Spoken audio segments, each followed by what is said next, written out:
company that we're talking about, Apollo Hospitals, for example, in the peak of the lockdown, if you had bought Apollo Hospitals, you would have created a lot of wealth for yourself. If the director can just pull up a 2-year chart of Apollo Hospitals, would be very helpful.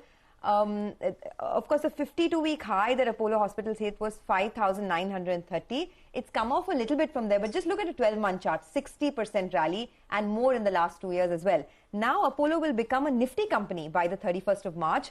So it goes into the big league. To discuss the outlook and whether non-COVID and international medical travel are picking up, we're now joined by Sangeeta Reddy, the Joint MD of Apollo Hospitals. Sangeeta, good morning and thanks a lot for joining us.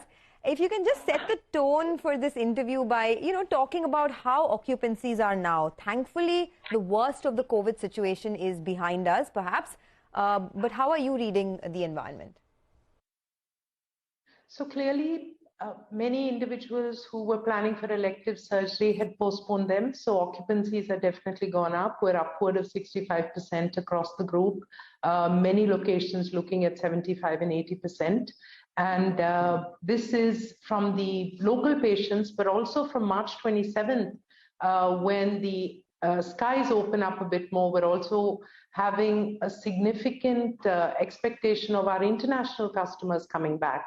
And here I do want to spend a bit of time focusing on international medical value travel, because that's what I think everybody is talking about. India's power and India's capability in international travel.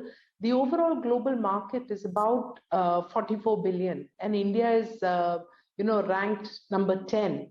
But the power that India has across this spectrum, in terms of good quality doctors, very competitive pricing, can enable us to really grow this sector.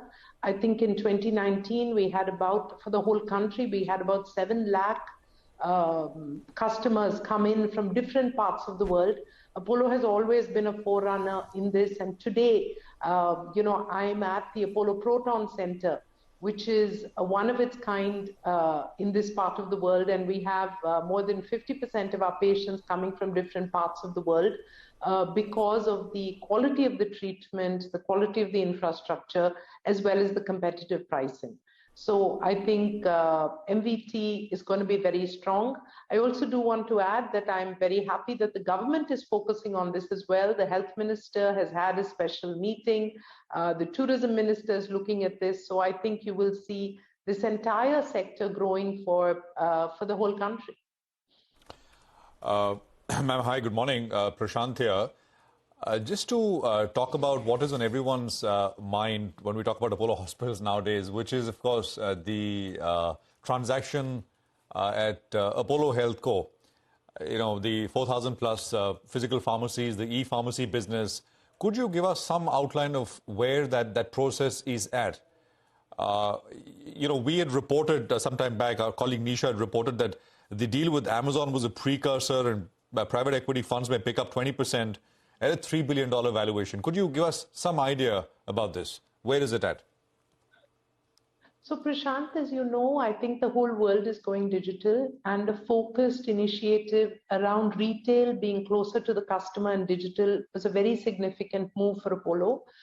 We have moved forward. We currently have a significant number of downloads, large number of customers transacting every day, and a very powerful integrated platform that has come together in a phygital world. In terms of the transaction, as soon as something is done, we will be very happy to announce it to you. Are you, just to kind of press on that point, I think the Ken put out a story on the 7th of March, and I'm just quoting from that story. I don't know if you want to respond to this. This is coming in, they quoted the promoter of a large corporate hospital. And the quote is this: I know for a fact that the two, that is Apollo Health Co. and PharmEasy, are locked in a kind of a situation. PharmEasy wants Apollo to raise money and get a benchmark valuation so it can justify its valuation and list. Apollo wants PharmEasy to list first so that it can say it's worth the same amount. I mean, I don't know if you want to respond to this.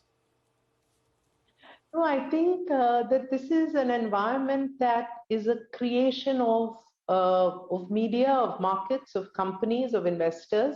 So at Apollo, we're very focused on good quality work for our customers. I was here to talk about the power of medical value travel, and I will continue to reiterate that whether it's the latest technology, the best doctors, a good operating process, and strong market outreach to bring local as well as international patients within the Apollo umbrella is really what we're completely focused on. And at the same time, I think good quality work attracts good quality investors. Okay. At the end of the day, I mean, as you said, good quality work brings investors. So what kind of growth are we looking at? I think you targeted about 20% compounded growth in your diagnostics business. 1,000 crore revenue target in a 3-year period is what you had set out for earlier. But given the kind of strong response that you've seen there, you think you could better that number? So I don't think I should give futuristic. Let me just assure you to say that the entire team is super committed to do everything that the market needs and everything that our customers need. So let's leave it at that for now. No forward-looking statements, but just a continuous commitment of high quality. In terms of the timelines, when will the slump sale of Apollo HealthCo be completed? And, can you give us any more timelines on what the way forward could look like in terms of any kind of tie-ups or strategic sales that you're looking at? At this point of time, this is all that we can say. Thank you. Okay, all right. What about the overall business? I mean, you were talking about how, the occupancies have picked up. Have you recovered in terms of overall occupancies back to pre-COVID levels? And what are we trending at in, say, the first half of FY23? This is exactly what I said earlier, that our occupancies had moved up to the 75% range in many of our locations.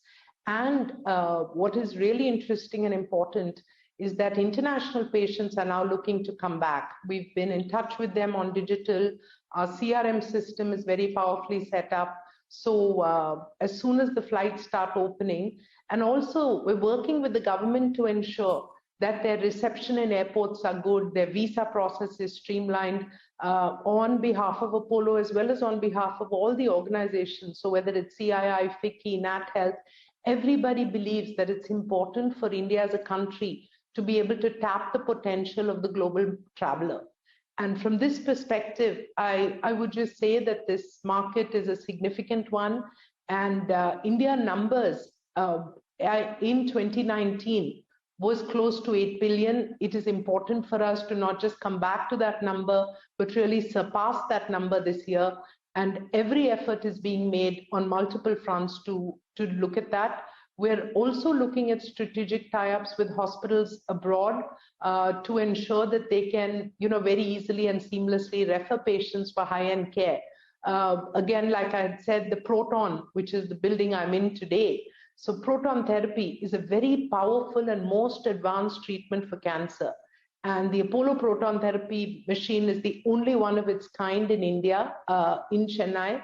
And we have a large number of international as well as patients from all over the country on treatment, and the results have been extremely gratifying.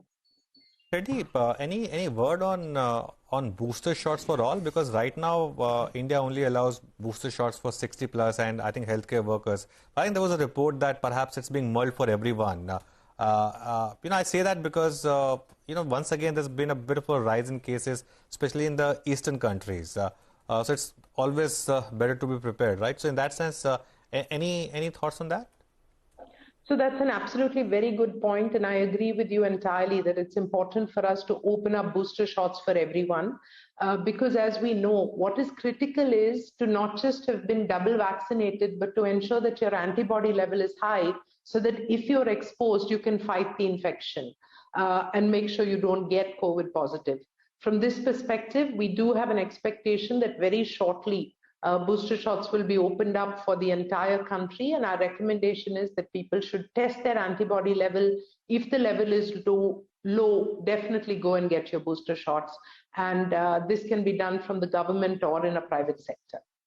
But this is important from an overall economy perspective as well. We do not want COVID to rise again, so we should go ahead and propagate the messaging on the importance of booster shots and keeping antibody levels high. Absolutely. Thanks a lot, Sangeeta, for joining.